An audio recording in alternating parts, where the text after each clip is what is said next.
These 5 supplements are the only ones proven by science to work. So if you want to know what supplements can genuinely help you to lose fat, then keep watching. Hello and welcome to another video. So with so many marketing gimmicks on your social media feed, on TV, on the shelves of the supermarket, it's so hard to know what actually works.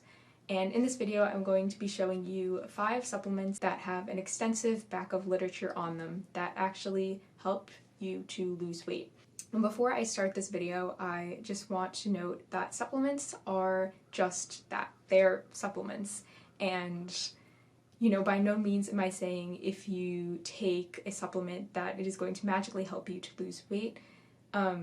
Because diet and exercise are obviously the most important factors when it comes to weight loss. But supplements can definitely help you to lose weight, but they are not going to make up for a bad diet or a lack of exercise regimen. So it's important to note that supplements are supplemental to the diet and the exercise that you are doing to lose weight. The first supplement that we're all pretty familiar with is caffeine. So caffeine is actually one of the most extensively studied supplements in the market that help you to lose weight. Which may sound kind of surprising, but caffeine is actually a stimulant. So what that means is that it will speed up your non-activity exercise thermogenesis, or your NEAT. In other words, it motivates you to fidget more, to do chores, to get up and move around a little bit more than if you weren't to take caffeine. Also, if you take caffeine pre-workout, it's going to make you perform a little bit better because you're going to have more motivation and more energy to exercise. And that in turn is going to help you burn a little bit more calories during your actual exercise routine. Caffeine is also an appetite suppressant, so if you drink caffeine, you're more likely to stick to your diet because you're less likely to have those cravings throughout the day. Just remember that everyone's caffeine threshold is a little bit different depending on your weight, so I think mine is around like 350 or something, which is not a lot considering what is being sold in the market. So it's really important to know your caffeine threshold, which you can just find by looking up and typing in your weight. And it's also just going to vary based on your tolerance to caffeine. You want to be focused during your workout, but you don't want to have like your heart racing and feeling like you're going to run a marathon because that's a little bit too much. It's best just to have a level where you're more focused, you're a little bit more energized, and that residual tiredness is decreased. You don't want to be so stimulated during your workout that it's distracting. I would recommend adding about like 50 milligrams per day if you're new to caffeine and just seeing how that works for your body. It's generally recommended not to exceed 300 milligrams in one sitting. And it's also recommended not to drink caffeine later on in the day because it does disrupt your sleep patterns. The next supplement is whey and casein protein. So whey protein, specifically isolated whey protein, is faster digesting, so it's more easily uptaken by the bloodstream.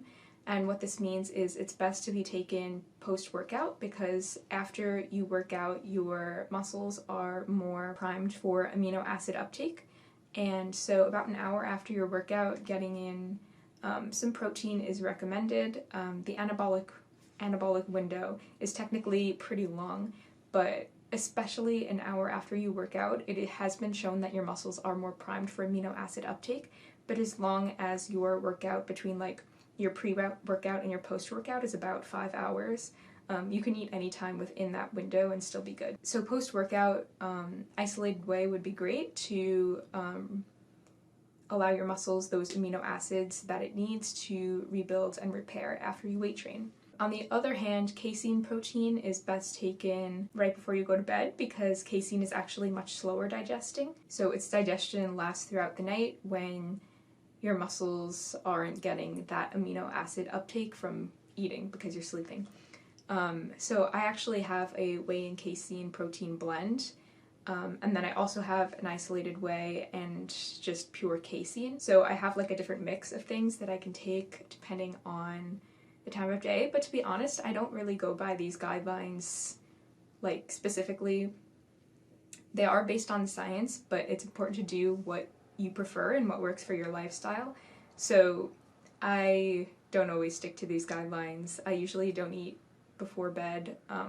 I usually don't eat like anything really before bed, which I mean people recommend, but I prefer to eat at around 5:30, and then I don't really eat anything after that. So again, just do whatever you prefer, but the scientific guidelines recommend taking casein before bed, which helps to give your muscles constant amino acids throughout the night when you're not eating. It's also important to note that these protein sources are complete, which means that they provide all of the essential amino acids that your body needs, which is also really important because you want to be consuming as much complete protein sources as possible. And so like if you're vegan and you don't want to consume whey or casein, then your best bet is probably pea protein. Soy isolate is also really good. And then some other complete protein sources for vegans are, I think, I'm not like an expert on vegan food, but I know that tempeh is actually a complete protein source, so that's also good if you're vegan. Tofu I don't think is a complete protein source, so you would have to like pair that with something else to make sure you're getting in like all of the essential amino acids that your body needs. So that's just something to research if you are vegan. And it's also really important to note that if you're lactose intolerant like me, whey and casein are totally fine and they will not upset your stomach. It's generally recommended to take about 1 gram per pound of protein per body weight. This is just a general guideline, but it is what is generally recommended for whether you're bulking, cutting, maintaining. And this will pretty much guarantee that you're getting in enough protein to build muscle throughout the day. And generally it's recommended to eat this evenly spaced throughout the day. Scientific literature usually says between 3 to 6 meals, preferably 4 to 6. But again, I have 3 meals, just what works for me. Occasionally I'll do 4 depending on like my class schedule, but yeah, I prefer 3, so whatever. Just do whatever works for you, but I would not like do 1 meal a day because that's not going to help you build muscle, unless again like you prefer that, but I wouldn't recommend that for building muscle. The last thing I just want to mention is that consuming more protein in your diet is 1, more satiating, and 2, consuming more protein will burn more calories in the digestion process. And I talk about this in another video, which I will link in one of these corners, but basically it's called the thermic effect of food, and the more protein you eat, the more calories you burn in the digestion process than if you were to consume fats or carbs. Also, there's just so many flavors on the market, and I really want to try them all. I've also tried some really bad ones, so it's important to experiment and see what works for you. I personally use the My Protein vanilla, which like macro wise probably you could find like better ones, I'm not gonna lie, but I just really like the taste of it in my cereal. Yeah, that's pretty much the one that I use the most frequently. Just experiment and see what you like personally, because there's so many options on the market. So the 4th supplement that I want to mention is creatine. So creatine is one of the most extensively studied at this point. It has a large backing of scientific evidence, and there's a consensus in the scientific community that creatine monohydrate specifically helps with performance, and it helps to kind of pump out those last 1 or 2 reps. It also makes your muscles look a little bit fuller because it draws water into them, so that's also a plus. So creatine will help you to get those last few reps, and in turn that will help you to build more muscle over time. And although it's not something like drastic, like, you know, SARMs or steroids, creatine is natural, it is not illegal, and it is totally safe. Your body naturally produces creatine, but taking more will not harm you, and it's actually beneficial for getting in those last few reps, like I said, which over time will add up and can help you to build more muscle long term. If you want to take creatine, it's generally recommended to take 5 grams per day, every single day, even when you're not training. Creatine is especially important, in my opinion, if you're on a cut, because when you're on a cut, you want to do everything possible to keep the most amount of muscle. And so if creatine gives you like a little bit of benefit when you're trying to build muscle, then I highly recommend taking it, because you're more likely to lose muscle in a cut. So doing everything that you can to prevent this is really important. So that's why I recommend creatine, especially on a cut. And the 5th supplement that I want to talk about is Yohimbine. So Yohimbine is a stimulant just like caffeine, and There's some positives and negatives to Yohimbine, but it's actually pretty well studied, and there's a general consensus that it has a mild effect on fat loss. And this effect is seen in both obese and lean individuals, and it's a statistically significant effect where lean body mass has been seen to be decreased in these individuals. So because Yohimbine is a stimulant, it increases adrenaline levels and thereby increasing your NEAT, which I mentioned before with caffeine. It's best taken in a fasted state because the effect of Yohimbine seems to be downregulated when you eat food.